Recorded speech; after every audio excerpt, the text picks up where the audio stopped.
हाय बेचारी बहू। सरिता की शादी एक अच्छे परिवार में हुई है। उसका पति रोहन उसे बहुत प्यार करता है। घर में उसकी सास शांति और ननद मीनाक्षी भी है, जो सरिता के किसी काम में दखल अंदाजी नहीं करती। लेकिन फिर भी सरिता को ऐसा लगता है कि दुनिया की सबसे ज्यादा बेचारी बहू वही है और सबसे ज्यादा अत्याचार उसी पर हो रहा है।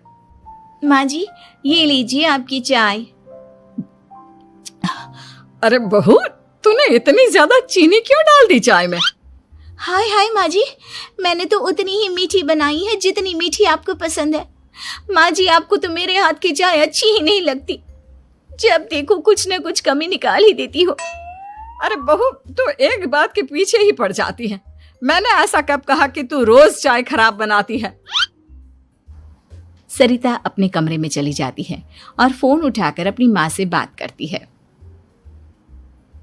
हेलो माँ, कैसी हो आप? क्या कर रही हो?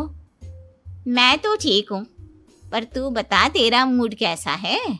तेरी आवाज से लग रहा है कि कुछ तो हुआ है तेरे ससुराल में। अरे क्या बताऊँ माँ, यहाँ तो हर समय मेरे साथ बहुत बुरा व्यवहार होता है। मैंने अपनी सास के लिए इतनी अच्छी चाय बनाई, लेकिन मेरी सास चाय पीते ही मुझे 4 बातें सुना दी।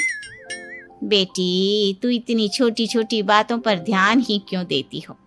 तुम्हारी सास ने कुछ बोल भी दिया तो क्या हो गया, वो बड़ी है ना तुझसे। माँ ने इतना समझाया, लेकिन इस बात का सरिता पर कोई असर नहीं हुआ। अपनी बेचारी बहू की छवि वो बदलना ही नहीं चाहती। अगली सुबह सब नाश्ते की टेबल पर बैठकर नाश्ता कर रहे थे, तभी सरिता ने अपने पति से कहा, सुनिए जी, मुझे ना आज बाजार से कुछ सामान लेकर आना है। आज आप ऑफिस से आने के बाद मुझे लेकर चलना ना।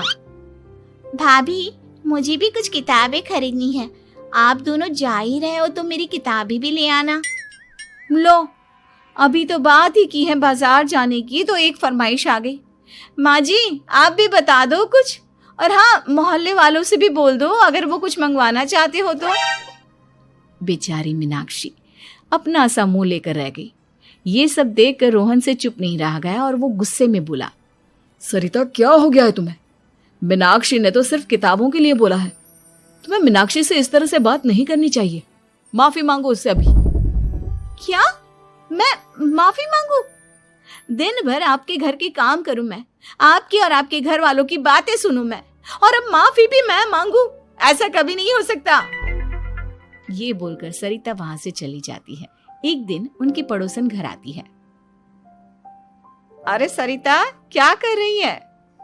और क्या करूंगी भाभी जी, बस घर का काम ही कर रही हूँ। आप बताओ कैसे आना हुआ? अरे मैं तो तुम्हारा हालचाल पूछने आई थी, लेकिन तुम तो बिजी लग रही हो। कोई बात नहीं, मैं बाद में आ जाऊंगी। और क्या करूं भाभी जी, जब से शादी होकर आई हूँ ना, बस काम ही कर रही हूँ। और इस घर में ना कोई मेरी कदर नहीं करता। पति है जो बस घर से ऑफिस, ऑफिस से घर। ननद को तो कॉलेज से फुर्सत नहीं। बची सास तो उनका सारा समय मेरी गलतियां निकालने में लग जाता है। अरे ये क्या कह रही हो सरिता? तुम्हारी सास तो पूरे मोहल्ले में तुम्हारी तारीफ करती फिरती है कि तुम बहुत अच्छी हो, पूरा घर तुम्ही ने संभाल रखा है। हाँ तो क्या हुआ, इसमें गलत क्या कहती है? सच्ची तो कहती है। मेरी मर्जी के बिना इस घर का पत्ता भी नहीं हिलता। शाम को जब रोहन घर आया तो उसने सबसे कहा, कल हम सबको मौसी जी के घर जाना है, उनकी बेटी की शादी है। सब अपनी अपनी पैकिंग कर लो, सुबह होते ही निकल जाएंगे। और सरिता, तुम कान खोलकर सुन लो, वहां जाकर किसी की बुराई भलाई शुरू मत कर देना, नहीं तो मुझसे बुरा कोई नहीं होगा। हाय हाय जी, आप तो ऐसे कह रहे हो जैसे मैं सुबह शाम सबकी बुराई करती फिरती हूँ। आज तक कोई कह नहीं सकता कि मैंने किसी के पीठ पीछे किसी के बारे में कोई बुरी बात बोली हो तो। अरे बस बहू, बात को और ज्यादा आगे मत बढ़ा। हमें सब पता है तू हमारे साथ क्या व्यवहार करती है। ये बात घर तक रखना, शादी में किसी को कुछ मत बोलना, नहीं तो सब कहेंगे कि शांति की बहू कितना बोलती है। हाँ हाँ, सब कुछ तो मैं ही बोलती हूँ ना।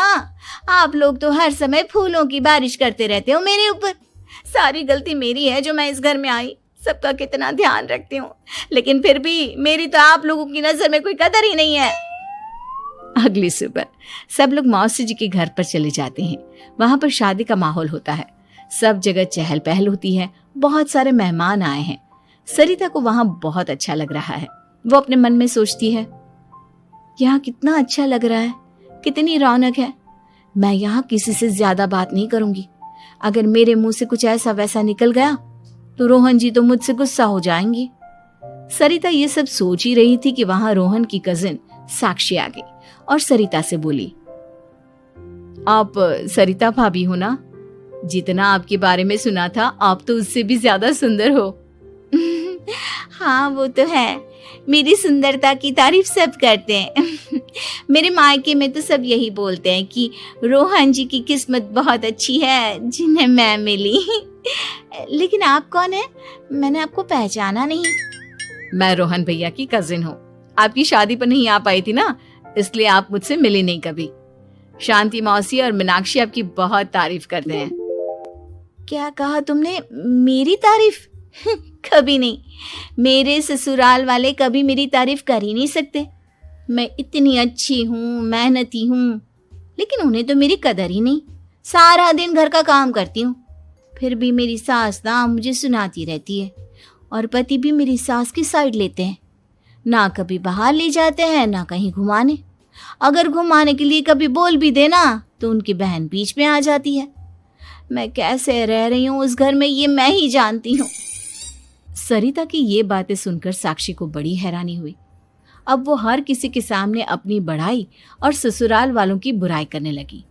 रोहन और शांति को सरिता पर बहुत गुस्सा आया, लेकिन वो चुप रहे। अगले दिन जब वो अपने घर पर आए, सरिता, तुमने क्यों सबके सामने मेरी इज्जत का तमाशा बनाया? तुमसे बोला था ना कि चुप रहना। अजी ऐसा भी क्या कह दिया मैंने जो इतना भड़क रहे हो? तुम जहां जाती हो अपना रोना शुरू कर देती हो, कभी किसी दूसरे की बात ही नहीं सुनती, बस अपनी कहती रहती हो। तुमने सबके सामने हमारा तमाशा बनाकर रख दिया है। हे भगवान, मुझे अपने पास बुला ले। जिस घर में मेरी कदर ही नहीं, उस घर में मेरा क्या काम? अरे क्या करूंगी मैं यहाँ रहकर? जो भी आता है मुझे सुनाकर चला जाता है। मैं तो किसी से कुछ नहीं कहती। सीधी सादी बहू मिल गई है ना सबको, तो जो जी में आए वो करो। सरिता ने अपने आगे किसी को कुछ बोलने ही नहीं दिया, और उस दिन भी उसने सबके सामने खुद को बेचारी बना ही दिया। अगले दिन मीनाक्षी कॉलेज के लिए लेट हो रही थी, इसलिए वो हर काम जल्दी जल्दी कर रही थी। अपना नाश्ता लेने किचन में गई और पतीले में रखे गरम दूध को गिलास में डालने लगी। दूध का पतीला उसके हाथ से छूट गया और गरम गरम दूध उसके हाथ पर गिर गया। ओए माँ, हाय मेरा हाथ, माँ मेरा हाथ जल गया। मीनाक्षी की आवाज सुनकर सरिता दौड़ती हुई आई। ये क्या किया तुमने? तुम्हें नाश्ता चाहिए था तो मुझसे बोल देती, मैं क्या मना कर देती? अब पता नहीं कितने दिन की मुसीबत पाल ली तुमने। सरिता मीनाक्षी को उसके कमरे में ले गई और उसका बहुत ख्याल रखा। उसका इस तरह से ख्याल रखना शांति और रोहन को थोड़ा अजीब लगा। माँ, सरिता के दिमाग का भी कुछ पता नहीं। कल शादी में सबको इतना कुछ बोल कर आई है हमारे बारे में, और अब मीनाक्षी की कितनी अच्छी देखभाल कर रही है। ये ऐसा क्यों करती है? बेटा, तेरी बीवी की ना आदत हो गई है सबके सामने खुद को बेचारी दिखाने की, और आदत इतनी जल्दी नहीं बदलती। जब ये बोलना शुरू करती है तो रुकने का नाम ही नहीं लेती, इसलिए इसे पता ही नहीं चलता कि ये किसके सामने क्या बोली जा रही है। लेकिन दिल की बहुत अच्छी है। हमें भी अपना दिल बड़ा करके ये जैसी है इसे स्वीकार करना चाहिए।